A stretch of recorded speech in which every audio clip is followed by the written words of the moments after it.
আমাদের বাংলাদেশের মিষ্টি কুমড়া লাউ অনেক সুন্দর, মানুষের প্রিয় খাদ্য জিনিস।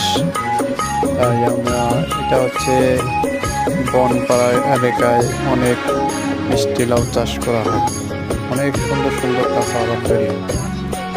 এই যে এখান থেকে মিষ্টি লাউ লোড হচ্ছে, এটা যাবে হলো ঢাকা, কারণ বাজার, ময়মনসিংহ এদিকে যাবে।